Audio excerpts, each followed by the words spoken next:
The sunlight, oh, the sunlight here is different. It's not just bright, the kind of stark glare that bounces off city pavements. It's softer, more diffused, almost honeyed.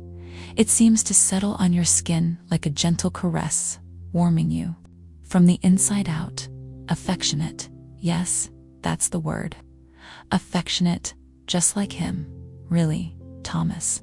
Even now, after all these years. Just whispering his name in the quiet theater of my mind feels like a warm embrace, a familiar, comforting hug that banishes any lingering chill.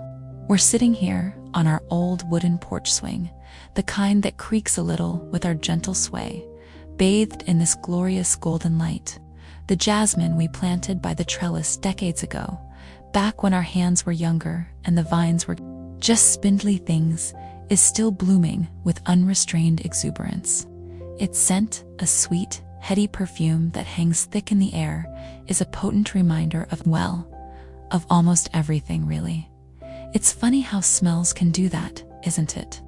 They possess this uncanny ability to unlock the dusty vaults of memory, to transport you right back to a moment, a feeling, a time, as vividly as if you were living it all over again. We've been married for 53 years, Thomas and I, 53 years, a number that once sounded impossibly distant, a milestone only mythical couples in storybooks reached. 53 years, it sounds like a lifetime, and in many ways it is. A beautiful, messy, extraordinary lifetime, woven with threads of laughter and tears, challenges overcome and joys celebrated.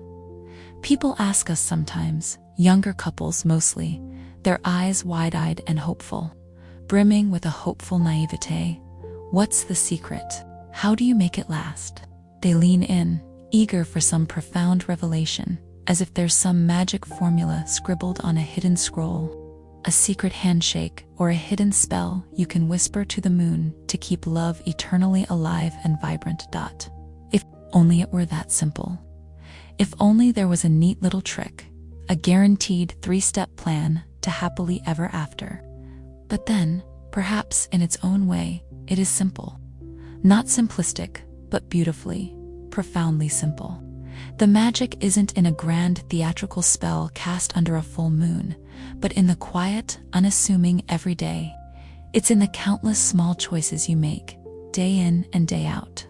The way you choose to look at each other across a crowded breakfast table, even when the years have painted fine lines like delicate maps onto your faces and woven silver threads, like shimmering moonlight, into your hair. The magic is in the enduring knowing, the deep-seated, unspoken understanding that settles in the bones and whispers in the quiet moments between breaths. I see you, I choose you. Still, I remember the first time I saw him as clearly as if it were yesterday. It was a summer afternoon, thick with the languid heat of July, much like this one, though back then, summers felt endless, stretching out before us like boundless oceans of time. I was working at the local bookstore, the Book Nook, its bell jingling softly with each entry, my nose buried in a first edition of Pride and Prejudice, its yellowed pages whispering tales of societal expectations and unexpected affections. Ironic, isn't it?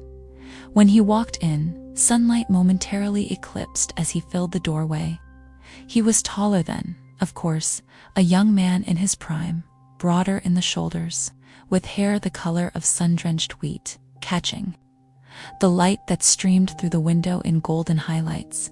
But it was his eyes that truly captivated me, arrested my attention as surely as a sudden, beautiful melody. They were the most startling shade of blue I'd ever seen, like the Aegean Sea on a postcard perfect day, shimmering and clear, and they held a depth, an intelligence, a gentle curiosity that just drew me in, a silent invitation to dive into their cerulean depths. He wasn't looking for anything in particular, he said, a shy smile playing on his lips. Just browsing, he claimed, but his eyes, those mesmerizing blue eyes, kept finding their way back to me, lingering just a moment longer than was strictly necessary. We talked for hours that day, amidst the towering bookshelves and the comforting scent of old paper and ink, a fragrance that always felt like home to me. About books, of course, the shared universes we'd both inhabited within their pages. Yes, but also about dreams whispered tentatively into the air, fears that lurked in the shadows of our minds, the things that made our hearts beat a little faster with excitement, and the things that kept us awake at night with quiet anxieties. He listened with this incredible intensity, his gaze unwavering, like everything I said, even the most mundane observation, was the most fascinating thing he'd ever heard, hanging on to my every word with rapt attention. And I, in turn, felt seen, truly seen, for the first time in my life.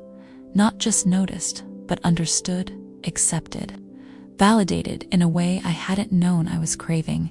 That initial spark, oh, it was there, undeniable and electric, a jolt that shot through me the moment our eyes met.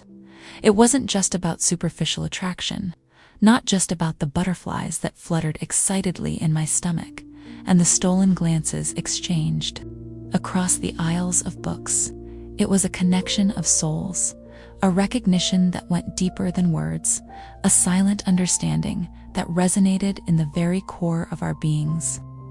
I fell in love with his mind first, I think, with his insatiable curiosity about the world and his gentle humor that could light up even the dullest corners of the bookstore and my heart.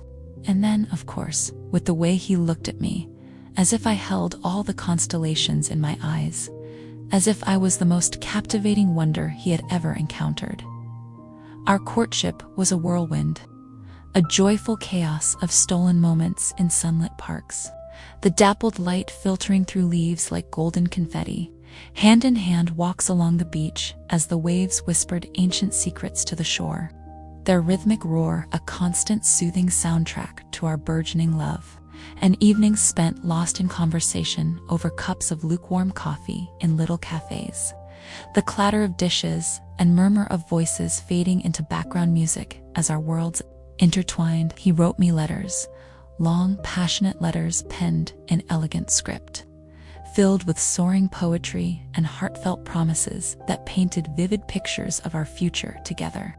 He made me feel like I was the heroine in some grand romantic novel, swept away by destiny, and he, my devoted, unwavering hero, ready to conquer any obstacle in our path. But life, as it so often does with its unpredictable nature, through its curveballs, those unexpected twists and turns that test the strength of even the most resilient bonds. There were disagreements, of course, heated arguments that flared up like summer storms, about finances that seemed impossibly strained, about our future paths diverging in ways we hadn't anticipated, about the little everyday things whose turn it was to do the dishes, the right way to fold laundry, things that can sometimes feel so monumental, so world-ending when you're young and still tentatively figuring things out, navigating the confusing maze of adulthood together.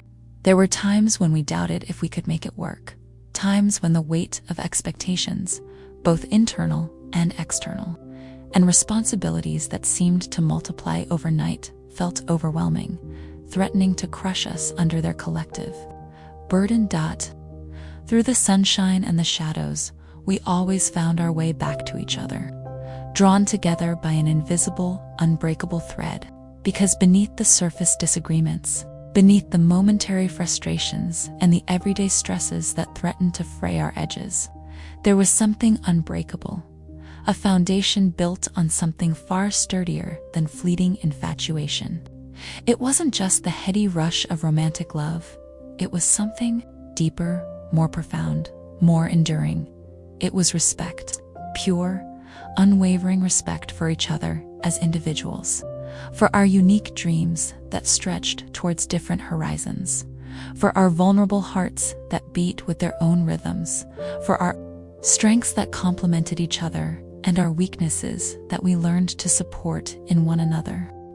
We learned early on the vital art of truly listening to each other, not just passively hearing the words that tumbled out of each other's mouths, but to actively listen, to understand the unspoken emotions that pulsed beneath the surface of the conversation, to hear the melody behind the lyrics.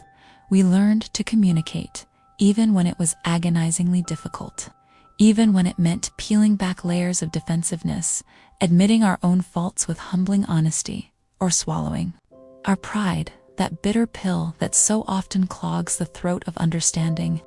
We learned that sometimes the most profoundly romantic thing you can do, the most powerful expression of love. Thank you so much for watching this video. If you enjoyed the story, don't forget to give it a thumbs up, share it with your friends and loved ones, and let us know your thoughts in the comments below. We'd love to hear from you. And of course, make sure to subscribe to our channel for more inspiring stories and valuable insights. Hit the notification bell so you won't miss any updates. Thank you once again, and we'll see you in the next video.